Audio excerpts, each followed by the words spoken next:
Nancy Cavey, National ERISA and Individual Disability Attorney. Welcome to Winning Isn't Easy. Now, before we get started, I've got to give you a legal disclaimer. This podcast is not legal advice. The Florida Bar Association says, I've got to say this. Now that I've said it, nothing will ever prevent me from giving you an easy to understand overview of the disability insurance world, the games that carriers play, and what you need to know to get the disability benefits you deserve. So off we go. Now, in today's episode, we're going to cover critical and often overlooked medical treatment topics. And these topics that we're going to cover and what we're going to talk about can make the difference between getting your claim approved or losing your coverage altogether. Now, we're going to talk about why your disability application, even before you filed a claim, can be your biggest legal vulnerability. We're going to talk about how insurance companies don't need to match specialties when using doctors to deny claims, how independent medical evaluations are not as independent as you think, especially in subjective medical conditions. And we're going to talk about why these insights are important at the initial application stage, when you're on claim, or whether you're facing a denial or termination. So specifically, as we drill down today, we're going to talk about lessons that you can learn about applying for your disability insurance, why pre-existing or asymptomatic conditions can matter in the application process. We're going to talk about an example of a not so independent medical evaluation by Lincoln National's doctors in a fibromyalgia claim was important in the basis of a claims denial.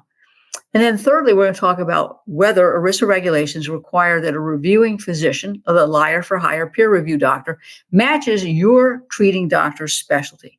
So before we get started with this, we're going to take a break. But when you come back, please bring a pad and pencil because we're going to cover some things that are material at every stage of your ERISA disability claim, from making the decision to stop work and apply for benefits, the application itself, what games can be played while you're on claim, and when the definition of your disability changes from any occupation to, from your own occupation to any occupation, and then, of course, how to deal with a claim denial or termination. Got it? Let's take a quick break.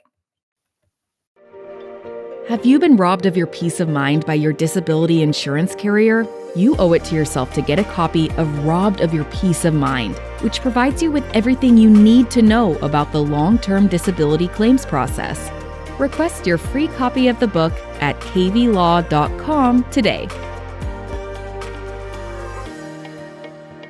Welcome back to Winning Isn't Easy. Let's talk about lessons learned when you're applying for disability insurance. Why pre-existing and asymptomatic conditions can matter. So first off, I want to congratulate you on the decision to buy a disability insurance policy or plan. It's one of the smartest financial moves that you can make. My father, who fought in World War II, saw firsthand how life can change in an instant. And after the war, he purchased a disability insurance policy, not thinking he would ever need it. And when he was diagnosed with leukemia, that policy saved our family's finances. But here's a catch. Even if you have a policy, it doesn't mean anything if it can be rescinded or voided because how you filled out that application or because of a clause called the pre-existing condition clause. So let's talk about the disability insurance application process. When you apply for a disability insurance, your insurance agent will conduct a pre-screening interview to look for health issues that might lead to a denial or require exclusions of certain conditions. And you're legally required to disclose your complete and accurate medical history. If you leave something out, whether by accident or on purpose, the insurance company can deny your coverage, rescind your policy after it's been issued, refuse to pay you any future benefits or any benefits at all, and refund your premium, and act like your policy never existed. And that's even after the contestability period has ended. A misrepresentation can get your policy canceled. The carrier will say, look, we never would have issued this policy if we had known the truth. And part of this involves the underwriting process.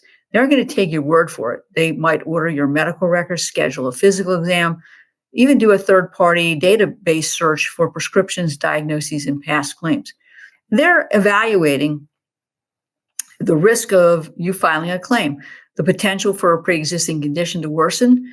They may be considering your job demands and how they might relate to your injury, and their findings will determine whether they accept your application, issue an exclusion rider, increase your premium, or flat out deny your coverage. Now, let's think about this in the context of fraud.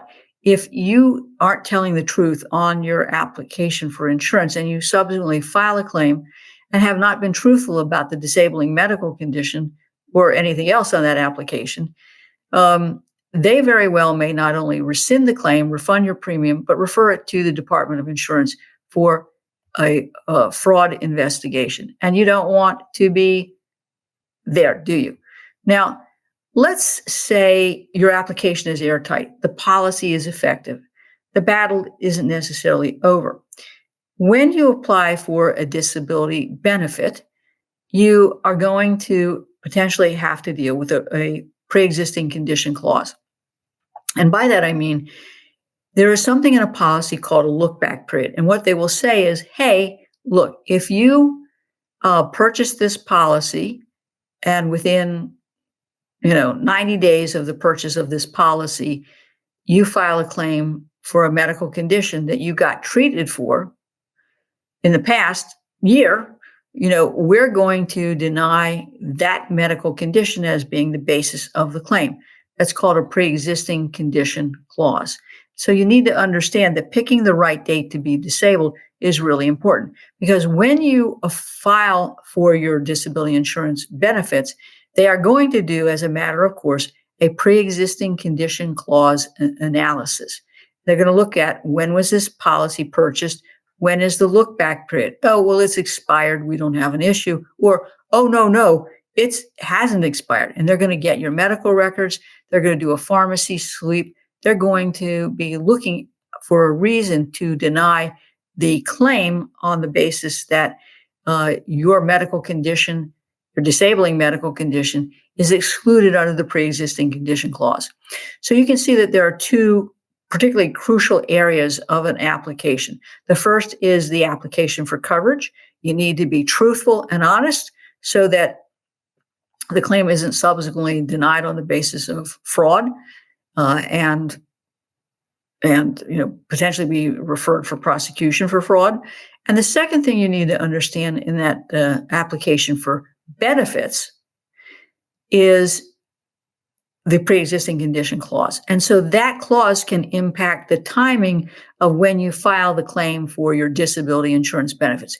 You're insured, but you may not necessarily be covered for that pre-existing condition clause. So you might have to wait longer, not get treatment for a while. And obviously in those situations, you need to be consulting with an experienced disability attorney to guide you through, well, when should I be filing a claim? When should I allege my date of disability?